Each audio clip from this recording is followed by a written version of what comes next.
Do arrestohet një deputet, profesori Karamuço, një grua çoi bllokun me shënime për milionat në SPAK. Ervin Karamuço në një intervistë ka paralajmëruar se shumë shpejt prokuroria e posaçme pritet të lëshojë një masë sigurie ndaj një deputeti të Kuvendit të Shqipërisë. Karamuço theksoi se SPAK po heton në lidhje me një bllok shënimesh ku janë të shkruajtura me detaje ngjarjet e parave të korrupsionit. Sipas ekspertit, një zonjë e ka çuar në SPAK të bllok me vlerë dhe pritet që së shpejti të merren masa konkrete. Ervin Karamuço nuk dha detaje për emrin e deputetit apo se cilës parti politike i përket ligjvënësi. Sipas tij, në atë bllok shënimesh flitet për shifra të mëdha parash të ngurtësuara në disa prej banesave në rrethinat e Tiranës.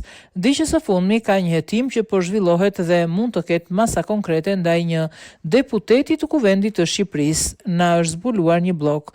Në këtë bllok janë më re shënime ku ky deputet ka vënë persona të tjerë që mbajnë shënim si do të mbahen paratë e korrupsionit të ngurtësuara në disa prej banesave në rrethinat e Tiranës.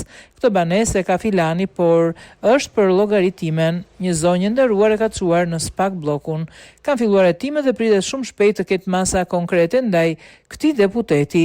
Nuk mund të them as emër dhe as kujt partie politike i përket, tha Karamuço.